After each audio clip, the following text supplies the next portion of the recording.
Comment peut-on supporter de payer en Provence, en pleine saison, 4 € et plus les tomates venues d'Espagne, 10 fois plus cher qu'il y a 10 ans, et dans le même temps obliger nos producteurs de Cavaillon ou de Beaucaire à vendre à perte?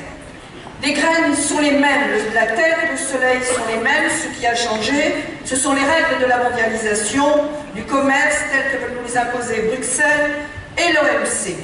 Avec mes collègues députés européens de la Commission Environnement et Santé publique, nous nous battons contre plusieurs dizaines de dossiers annuels qui prétendent nous dicter ce que nous devons faire et ce que nous devons manger, au mépris de l'aspiration des Français.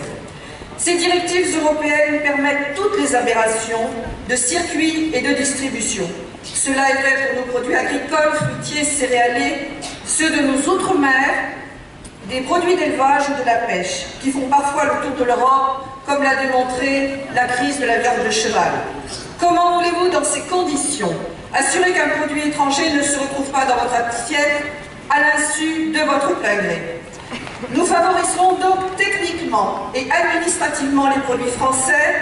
Les Français y retrouveront un réel intérêt et les agriculteurs, producteurs et pêcheurs seront enfin sécurisés.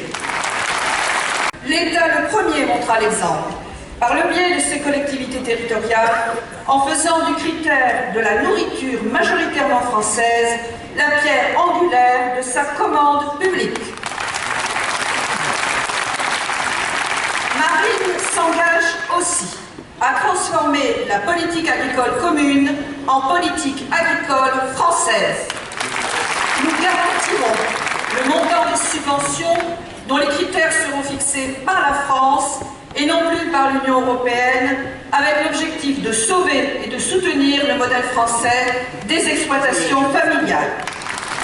La politique agricole commune a longtemps partiellement justifié la contribution de la France à l'Union européenne. Mais sur les 20 milliards versés, seuls 13 nous reviennent. Quant à l'agriculture, elle est totalement bousculée par les changements réguliers de règles du jeu, le dernier avatar étant la fin des quotas laitiers. C'est pourquoi nous inciterons à la généralisation des prix minimums garantis en matière agricole et de la pêche. Nous ferons tout pour freiner la financiarisation de l'agriculture et de l'élevage. Il n'est pas normal ni moral de vendre son blé 6 mois avant la moisson, ouvrant ainsi la porte à toute la spéculation sur la chaîne des céréales, de la farine, jusqu'au prix en boulangerie, en passant par tous les produits transformés issus du blé. Rappelons qu'avec le prix d'une baguette à 1 € aujourd'hui, on en achetait 6,5 il y a 15 ans. Or,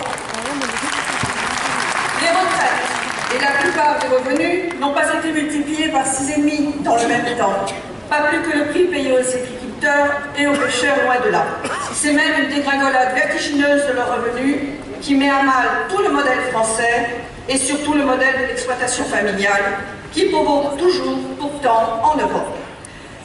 Le rétablissement de la politique agricole française passera par la suppression de la directive des travailleurs détachés, qui sont très largement utilisés dans la filière agroalimentaire, véritable délocalisation intérieure de la France. La politique agricole française passera aussi par l'assurance de prix de vente des produits à la hauteur des coûts de revient.